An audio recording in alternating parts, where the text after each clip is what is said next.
I'm Peter Brown, and you're watching Futbol Miami TV's local news. Last Tuesday, City of Fort Lauderdale commissioners gave Inter Miami permission to knock down the dilapidated Lockhart Stadium so they could begin work on their training facility and stadium. The commissioners are taking a bit of a leap of faith here as formal stadium deal is not yet in place, but Beckham and Group can start the process, which is on a tight deadline. Interesting thing to note here is that Inter Miami has spent 278 weeks trying to get a stadium deal done in Miami. It only took 64 days for Fort Lauderdale to give Moss and Company permission to start work on the stadium site.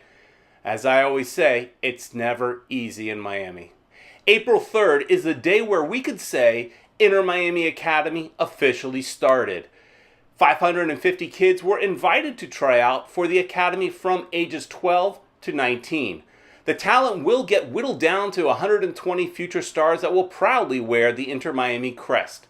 The entire technical staff from Jason Kreis, Javier Morales to Paul McDonough were at Central Broward Regional Park to select the best of the best in our region to represent our club. We've all been working hard and hoping for MLS in South Florida for so long that it is amazing to see actual soccer being played under the Inter Miami banner.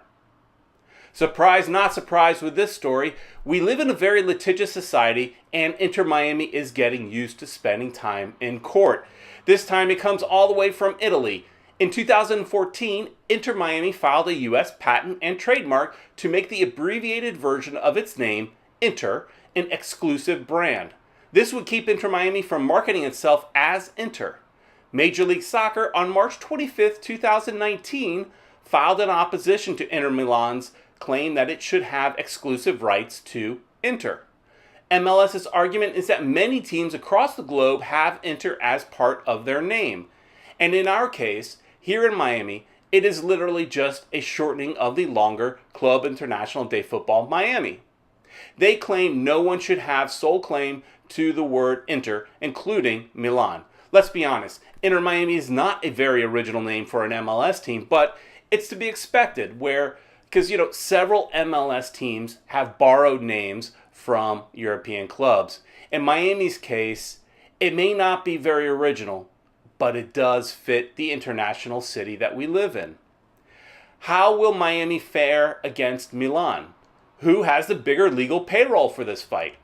Well, at least from the very beginning, Inter Miami are making international waves. Here's a different kind of story for FMTV. Miami soccer coach Marcelo Landau has created a soccer academy for the blind. Landau, a longtime coach who has lost 80% of his sight, gave a motivational speech to young blind people at Miami Lighthouse. After the speech, he discovered that kids did not get much physical activity. He and his partner took on this challenge and started a soccer academy on Southwest 8th Street on the border of Little Havana and Brickell and named it The Warriors. They currently have 20 students with plans to expand to Doral where there are 100 blind students in need.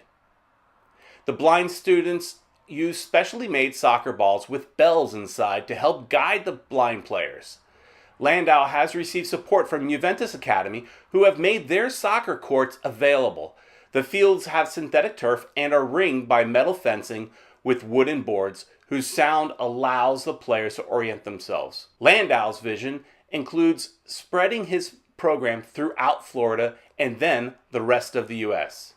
At FMTV, we wish Marcelo Landau much success.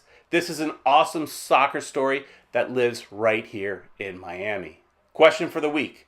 What are your thoughts on Inter Miami's legal battle against Inter Milan? Who will be victorious? You let us know. Don't forget to like this video and subscribe to the channel.